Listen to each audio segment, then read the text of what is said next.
waan man kadhadhu walii wallaaleen taara bar yoon jilbeenfadhee nan kadhadha deemman jilbeenfatee kadhatu akka beentee abbaanis ilmis hafuura qulqulluu sadii ta'anii na dura dhufu. Jara bakkatti akkamittiin kadhadha mee rabbii jedhiitii naaf dhaga'aa daraa naaf dhaga'aan jedhamoo yaa waaqayyo gooftaa naaf dhagayyoon jedhe nama tokko waaqa tokko qofa laallata. Yaa waaqayyo naa dhaga'aa gaala naa dhaga'aa isin kadhataan jiraati. Abbaa isinis maali isinis gaala dhaga'aa isinumti sadani gaa bakkattiin isin kadhataaraan jedhamu akkamittiin kadhadha qoy. Yoo yaa waaqayyo naa dhaga'e waaqa tokko qofaadha. Naa dhaga'ee waaqa tokko qofaa ibsa. Eeshi mee akkamitti kadhadhu akkatti kadhadhu wallaaleen ni seem. Dhugaa rabbii akkatti kadhadhu wallaaleen ni se joo. Tokko waaqa sadiitu waaqa tokkotu karaa sadii of mul'iseedhani. Akkamitti akkas taanaan waaqayyo tokkotu karaa sadii of mul'iseedhan. Thank you wenne galatoomaa jenneetu ilaamee waaqayyo tokkotu karaa sadii of mul'ise kan jedhu moragaa nuu kennaa enne injiru jechuudha. Waaqayyo tokkotu karaa sadii of mul'ise kan jedhanii wanta falaasama mataa isaaniitiin godha dubbatanidha malee macaafa qulqulluu keessa hin jiru. Afuuraan malee siif hin galu. Afuuraan mataa si dha'u bar. Afuuraan malee siif hin galu. Mataa keessa dha'aniitu gaaffii keessa hirkatti fashaleessu. Afuurri sun immoo akkam ayyaana waaqayyootu si keessa kaa waan inni ittiin sii galuu siin jedhu. Wanti si keessa kaa'amu wayituu immoo hin jiru. Afuurri wayituu hin jiru. Afuurri si keessa jiru isuma gaafa rabbiin ittiin si uume si keessa jira. Afuurri nama keessa afuurri meeqa sila? Sila namni afuura malee jiraata? Afuura silayyuu hin qabna bar. Anammutu afuurri na keessa hin jiru teessi waliin akkamittiin dubbadha? Dhugaa rabbi rakkannee bar. Inumaayyuu immoo barsiisota jettee asirra teessu sana jettu waan takka faayidaa tokko nu fayyadaan jirtu nu saalfachiiste itti qaanfanne bar guyyaa takka itti boonnee hin beennu guyyaa takka itti gammannee hin beennu beeka. Hoostii malee maaloo hin dubbannu etti achi jeexxee baati. Yoo dhattee ustaazota waliin nama jabaa tokko waliin immoo yoo dubbatuu kaate immoo hin arganti akka waan dullaa baatanii booda deemanii akka waan poolisii wayii makkalaakiyaan biyyaa wayii duubaan miliishaa wayii dhiitu fedhutti arganti jechuudha. Onneen ishee dhaabbata. Nu qaanfachiiste bar asirraa rabbiin ishee balleessu baddeessa. Wiinii giiftii keessan baayiza wee pheenxee ani giiftii keessanii yoo sini danda'ame giifti naan jedha barsiistuu keenya naan jedha. Baayiza wee Yesuus kan dhalate Israa'el keessatti. Israa'eliif bar Israa'eliif ergameedha. Siin eenyutu Israa'eliin si godhe baayiza wee? Eenyutu Israa'eliin si godhe? Ati Israa'el kan siin jedhe eenyuudha qoy? Israa'el biyya mataa ishee qabdi, maqaa mataa ishee qabdi. Ati Israa'eliidha kan siin jedhe eenyuudha? Akkamiin Israa'eliin taana nuti Itiyoophiyaan? Itiyoophiyaaf Israa'eliin maaltu walitti fide? Israa'el. Itiyoophiyaan Itiyoophiyaadha. Yesuus kan barsiisaa ture Israa'el keessatti. Yesuus Israa'eliifis ergamee jedha macaafichi.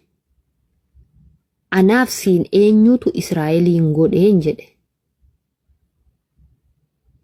Isin Itiyoophiyaawwiin Israa'eliidha kan nuun jedhe eenyuudha? Giddiimaan fuunee biyya namaatti of galchuudha. Israa'el kana dhageenyaan boombii nuuf itti bar biyya keenya dhaaluu barbaadu jette. Jiraachuu barbaanna nuti kaayyoo baay'ee qabna duniyaa kanarratti. Haga duuniyaa irraa baan. Israa'el kun kan keenya nuti Israa'el jechuu keenya dhageessennaan Israa'el kan keenya immoo jechuudha boombiin 3-4 nugaa baay'ee isheen barbaachisu. Nun ficcisiisinaa nuti jireenya barbaannaani. Israa'eliin maaltu kan keenya godhe? Eessatti wal beenna abboo? Eessatti wal beenna nuti Israa'eliin? Israa'el bar Itiyoophiyaan Itiyoophiyaadha. Eessatti nu beetti? Hai, nuyiif jara gidduu waan meeqa jira biyya? Indee akkam sila? jennaan immoo jenne malee silaa wala aarsina jennee mati soomnee xebettemne malee maal Israa'el argaa keenya yuun feetu bar Israa'el baay'isa weekko nama Yesuusin arrabsuudha utuu mateeyyuu sinii galee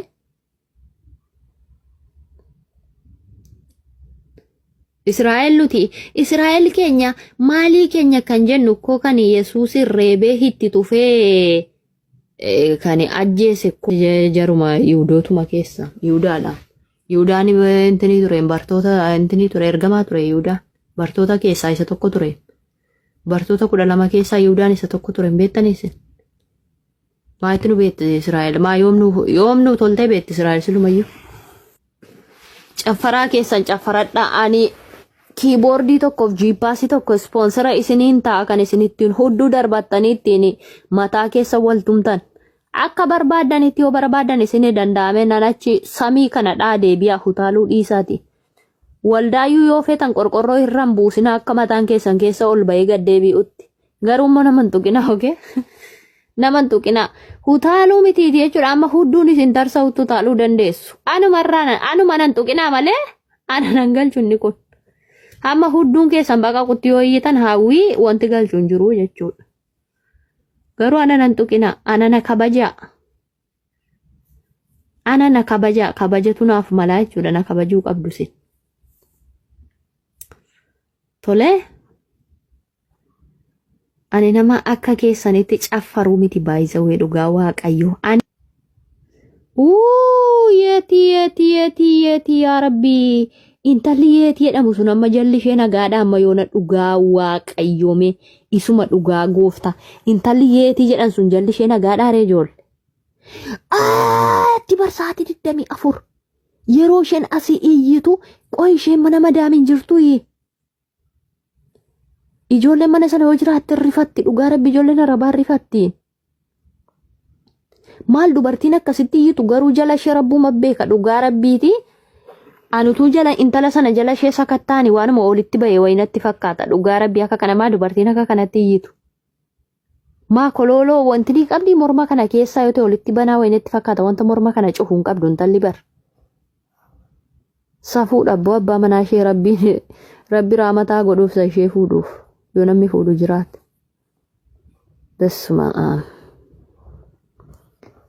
kan intalatti dhiisa dhugaa rabbii ani kan intala sanaa rabbii umti keeriyaa godhu malee ani tu namni itti dhiyaatu laalee jala ishee sana sakatta'ee ani waan banameeru natti fakkaata jalaaf gubbaadhaan namni nagaan akka kanatti iyyuu baay'isawee.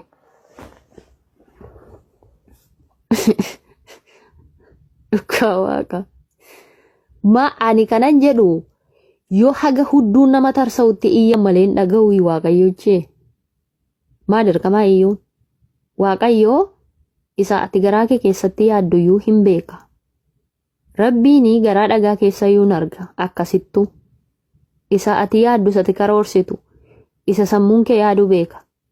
Amma hudduun kun xaaxa'ee sammuutti holdho'utti yoo iyya malee dhaga'u maaliif iyyu? Biyyaa naannoo pheenxeen jirtu ollaan akka itti rafuun qabu. Yoo iyyate amantaan mirga akka barbaadanitti waaqeffatuu ni jedhu. Inni iyyatu garuu iddoo tokko tokko hin iyyatu dhagaafaatti guuru galgala. Dhugaa duuriyyoonni dhagaatti guuru bar. Gaafa isheen iyyitee rakkiftu. Halkan mana duuba naannaanii dhagaatti guuru bar. Dhugaa waaqayyoo gaafa akka itti rafan naban maaliif iyyumaa? Haay. Waaqayyoo keenya hin dhagaa bara. Rabbiin hin dhagaa isa namni yaaduyyuun. Isa namni garaatti yaaduyyuu beeka rabbi. Yesuus eessa jira inni gaafa nu mirga abbaa jira jedhani. Mirga abbaa jira. Mirga abbaa jiraachuun isaa gaariidha. Isaan tokko hin jenne akkamitti mirga walii tattaa'u. Akkamitti abbabbaanii qoba akkamitti mirga jedhanii barcuma lamarra maataa anjarri tokkoon hun jedhaa yeroo. Aantee akkamii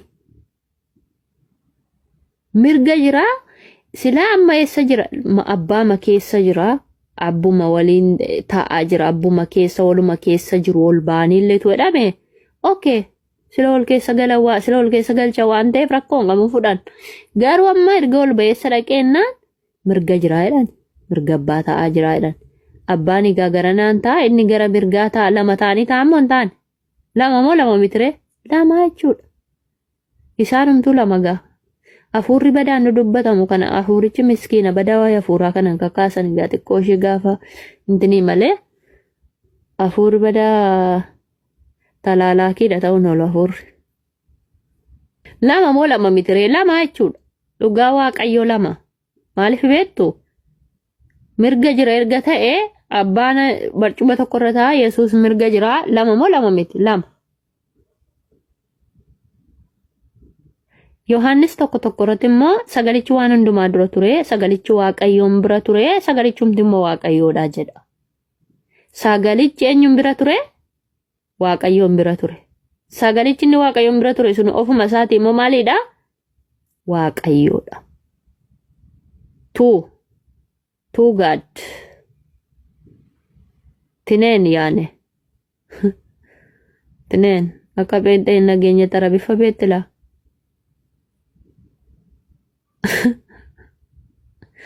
ammoo naarrabsiti waaqayyo lama jettee ammoo achiiti qabaroo ishee kana garaarra dhaabbattee hiyyaa bultiini silaa rabbiitu itti fuudhe lama jechuudha sagalichi waan hundumaa dura ture sagalichi waaqayyoon bira ture sagalichumti immoo waaqayyoodha waaqayyoon bira ture innumti immoo waaqayyoodha galanni isaaf haa ta'u malee waaqayyo baay'ee qabna nuyi utuu silaa immoo godhaniitu immoo tokko immoo nuu kennan yoo mataa mataatti abbabbaaf utuu tokko godhaniiru ta'e silaa ka tokkos ta'e natti tola ture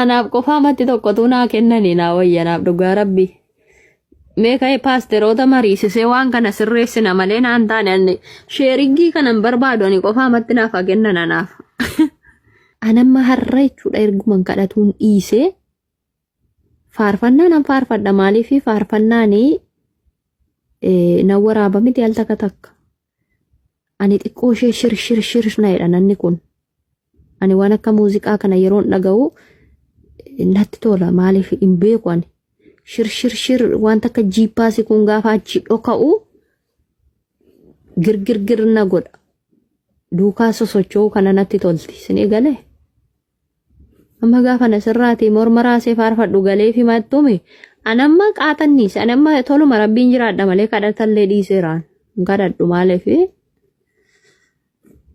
walii isaan naa galuu didee san dhiise dhugaa rabbi maal eenyu kadhanna ijoollee rakkanne sanuuyyuu immoo utummoo tokko taanii nanaarsu manaan tokko hin taaniin isaanumtu tokko hin taaniin inni tokko haasaa yeroo inni tokko waan tokko sitti haasaa inni tokko hin maraatti hodha dhufee lakki akkas mitiidha walirkaa fuudhu bar walirkaa fuudhanii sitti jijjiiramu yoo adiventisti bira dhatte waa'ee Yesuus waan biraa dhageessa pheenxe bira deemnaa waan biraa dhageessa ortodoksiin immoo silaa kan ishee kan ortodoksii immoo dhiisa isheen kitaaba lamayyuu kitaaba 81-66 rakkatti 81 miniliktu xaafe bar 81 baallee simbirrooti miniliktu xaafe sinii galee kitaaba 81 san bara iskiriptoon hin jirre san dhugaa rabbi isa miniliktu boxobbotee itti kenneeni isaan rakkatti isheen baallee simbirroo jala isheetti waa bulbuleetu ittiin xaafedhanii bar hin beektan isin kan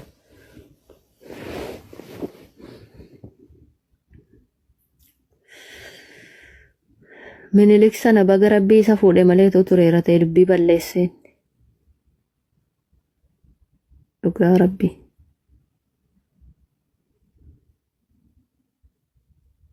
amma gara fuula duraatti Itiyoophiyaan kun maal akka taatu anaaf hin galle suma dhugaa waaqa amma garuu jechuudha ginda baratiin keessa islaama nama 30 taane irra jedhe miti mucannee hin gadda dhuguma dubbachuu fi ginda baratiin keessa islaamni hin jiru ture